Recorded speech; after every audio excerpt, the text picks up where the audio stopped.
Okay. I've made about a dozen videos, maybe about a dozen videos, maybe about 20, bashing Nikon this year. Basically own everything that Fuji makes now, not literally, but seemingly so. Um, there's such a thing as tough love, you know. There's some people out there that are company shills, and it's like no matter what a company does, it's like it's excellent. And it's like yeah, but it breaks and it overheats. It's like yeah, no, it's excellent. Nothing they say can be trusted. Anytime some company's done something stupid, you know, like Nikon, I've pointed it out. That doesn't mean I have an enormous amount of love for Nikon. I've actually spoken of the many forms of which Nikon, not the local representative, who's an awesome guy. He's actually the first and only Nikon rep that I've ever met that wasn't a snooty McSnoot pants. And they really all are. He's an awesome guy. They had to give him a raise. He's like so atypical of Nikon people, representative-wise especially, because Nikon people are really snooty. It's like, how can Nikon be snooty? They are. He's not, however. Nikon's done an excellent job this year. I mean, if you actually lay out the players ahead of you, everybody makes mistakes. Big companies make mistakes. They always do. Because they roll out a bunch of stuff, and some of them are just going to be facepalm failures.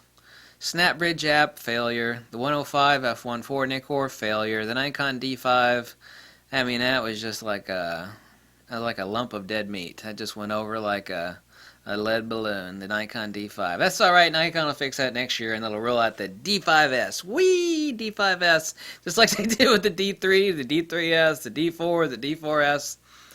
Nikon really pulled off some winners this year. I mean, Canon didn't do anything. And what the hell did Canon pull out of their back pocket? Wow. Fail.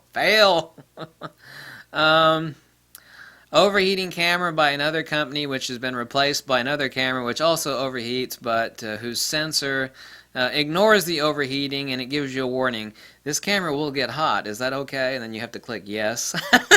So we know what company I'm talking about. What did they roll out this year? 2016. Nikon is the winner for 2016. So is Fuji to a certain extent. I mean, I can't say that they're neck and neck. I mean, Fuji really rolled out some winners this year. Fuji's not near as big of a company. On a scale-wise, compared to how big Fuji is, and they are really big. I mean, they've got their hands on a lot of different businesses, optical and technical. I mean, they announced the GFX. I mean, the XT2 has been an absolute winner. They rolled out a few awesome lenses. On the scale of things, actually, Fuji was really the big award winner this year. For the XT2 is an incredible camera. A lot of forethought, a lot of design went into the XT2. Fuji works off of a totally different paradigm than Sony does. Sony's like, we're going to roll something out, and if like that doesn't work, we're going to roll the dice again. Or it's going to keep rolling till we get it right. Whereas Fuji, they sit there and they think and they design and redesign and test and retest and they roll out an awesome product and everybody goes. Nikon is somewhere in between there. But Nikon, it's hard to say who actually won this year, whether it was Nikon or Fuji. You can make the decision, but you know, I give Nikon a hard time. Nikon has done an awesome job this year. The Nikon D500 was just an epic winner. The 200 to 500 Nikkor, incredible. I waited many years for that 70 to 200, and shit, that lens is great. I mean, damn you, Nikon, for that wonderful lens. I mean, kudos to you. Your ass would have been on the line if you rolled out a failure with that lens. You know, screw the 105 portrait lens. Who gives a damn about that, you know? The 105 f2 DC Nikkor is far better. I got a few of those. You can still buy those, thankfully. Nikon, you really pulled it off this year. The D500 has been now a new legendary camera. Nikon D500 sits right next to, in my premise, the Nikon D3, which made everybody's the paradigm. The Earth tilted off its axis. Nobody can remember back when the D3 came out. When the D3 came out, the shit shifted. The whole Earth shifted polarity, basically. The D3 was just, damn, Nikon is it. That camera still sells like hotcakes, and it hasn't been made now for, damn, 8 years, basically. The D3 original, anyway. Amazing. Absolutely amazing. Real kudos to you, Nikon. I mean, I wouldn't really think anybody have been attacking Nikon. I mean, I have for some of the stupid stuff they do, but that's tough love. That only means that I'm not a shill and a schmuck like the rest of these people. Oh, well, I'm a Nikon ambassador, and what Nikon does is awesome. Even if they make a mistake, I'm just going to say it's like, well, that's just their path to success. Nikon has failed because now they have a perspective. You ever heard people talk like that? I mean, real bullshit artists, right? It's like, well, this failure from Nikon will give them new perspective to reach new horizons. Oh, shut the hell up with that crap, will ya? I hate people like that. They're just what a bunch of phony slime, you know? I know if like someone has their hand up your butt, you got to say what they blah blah blah blah blah. Yeah, it's like, yeah, you're a puppet for the corporation, you know? I appreciate your input, but it will put in the proper position like I do when the junk mail comes into my mailbox. You know, the junk mail is junk. It's like, I acknowledge what you said, and I've relegated it to the trash bin because it has no value. Unfortunate thing is that people actually listen to people like that. Well, they're a really good photographer. They're highly acclaimed and have been published everywhere, you know, and they're like, so what? Now they're a corporate puppet. I don't care if someone is like one of the top 5 photographers in the world. If they're a corporate puppet, then they're a corporate puppet. Do you understand how that works?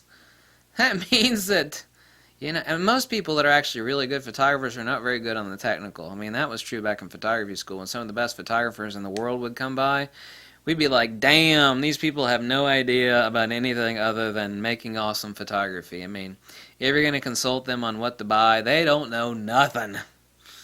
Really is true as much now as it was back then. So, people don't realize that. People are very myopic. They don't understand how stuff works. Like, you're a good photographer. I'm going to listen to what you say, even though you're a corporate puppet and you really don't know what you're talking about. And you're just like being a shill for the corporation. People do that. Or they buy into personalities. Hi, I love you. Great. Buy into the personality. Anyway, this is a video about Nikon. Nikon, you've done a great job. Nikon doesn't have their hand up my ass, that's for damn sure. They wouldn't even want it there anyway. I do know for a first-hand fact, however, that Nikon is, especially when the D500 rolled out, and I like dropped all that information on the D500, like everywhere. I was like, this camera is going to be the shit. Everybody's going to want this camera. And people are like, ugh, the professional DX camera, you're so full of crap. And I'm like, no, you wait and find out. And I was 100% right, girlfriend.